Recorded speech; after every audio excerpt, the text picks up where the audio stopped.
आप सभी भाई-बहनों का आध्यात्मिक ऑक्सीजन की लघु ज्ञान संदेश कक्षा में एक बार फिर स्वागत है। आज की चर्चा में देखिए विषय लिया है सुख भौतिक स्तर पर जितने भी हैं, नहीं मिलने पे मनुष्य दुखी होता है। मिलने पे भी देखिए क्षणिक तृप्ति होने के उपरांत फिर अंततः फिर दुःख की प्राप्ति होती है। ऐसा शास्त्र बार-बार समझाते हैं और ऐसा हमारा आपका स्वयं का भी अनुभव इसी बात की पुष्टि करता है, मोहर लगाता है। फिर भी इन सभी स्थितियों को समझते हुए, जानते हुए, फिर भी आप और हम अनजान बने रहते हैं और प्रकृति के इन्हीं क्षणिक सुखों की प्राप्ति के लिए ही बार-बार कर्म ही नहीं करते। पाप कर्म करने से भी परहेज नहीं रखते। कानून का उल्लंघन आरंभिक स्थितियों पे करते हैं और कब मन मर्जी की स्थितियों में उलझते हुए शास्त्र विरुद्ध पाप कर्म कर जाते हैं। ऐसा सत्संग के अभाव में मनुष्य को बोध नहीं होता, क्योंकि कलयुग की स्थितियां हैं।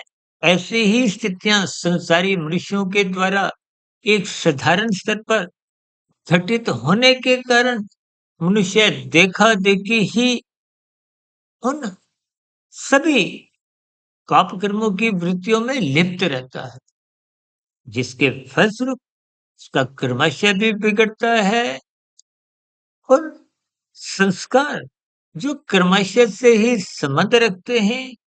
और मानसिक स्तर पर जब-जब आप विषय भोगों का भोग नहीं ले रहे होते, क्योंकि स्थूल शरीर के स्तर पर जितने भी संसारी विषय हैं, रसगुल्ले हैं, इनको भोगने की एक स्थितियाँ हैं।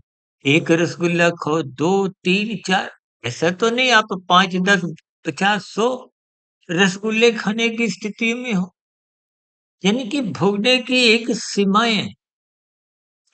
लेकिन मानसिक स्तर पर चिंतन की कुछ स्थितियाँ निरंतर भोग विषयों का बार-बार उस चिंतन की स्थितियों में मनुष्य बना रहता है। आज 24/7 विषय भोगों की आसक्ति में आपको मेरा चिंतन बना होगा। भले ही तन के स्तर पर आप और हम निरंतर 24/7 विषय भोगों को भोग ही नहीं सकते। देखिए वस्त्र भी आप 2 बार बदलो, 3 बार, 4 बार ऐसा तो संभव नहीं कि आप हर 5 मिनट बाद नए-नए कपड़े पहनो, भले ही उपलब्ध भी हों, क्योंकि पहनने में भी समय लगता है।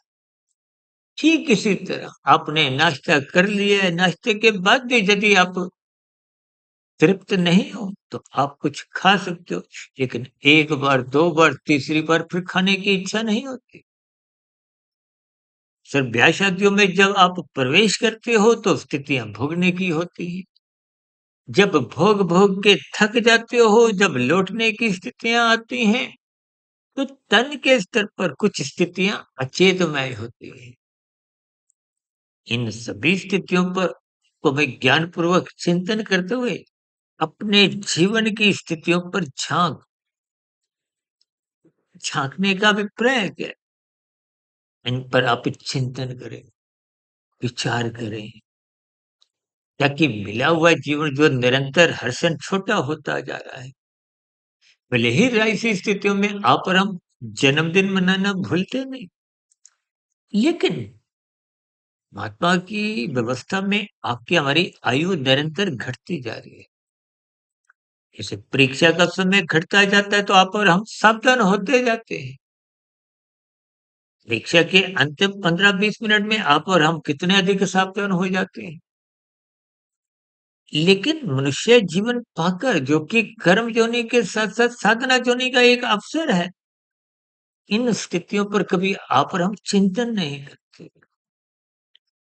इसलिए समय के रहते हुए आपको में इन सभी स्थितियों पर विचार करना होगा, यानी कि क्षणिक, अल्पकालिक विषय भोगों की आसक्ति से ऊपर उठते हुए मिले हुए जीवन का सदुपयोग करते हुए साधना आरंभ कर दी चाहिए। ब्रह्म मुहूर्त में उठना चाहिए, शास्त्रों का स्वाध्याय करना चाहिए, गुरु के प्रवचनों को आदरपूर्वक सुनते हुए अपनी सात्विक स्थिति मजबूत कर दीजिए। इन्हीं शुभकामनाओं के साथ चर्चा विशेष को यहीं विश्राम देते हैं।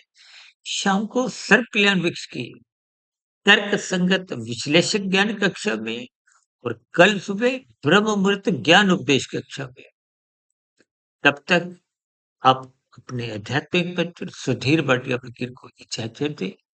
वीडियो विशेष को ध्यानपूर्वक सुनने के लिए आप सभी भाई बहनों का बहुत बहुत धन्यवाद।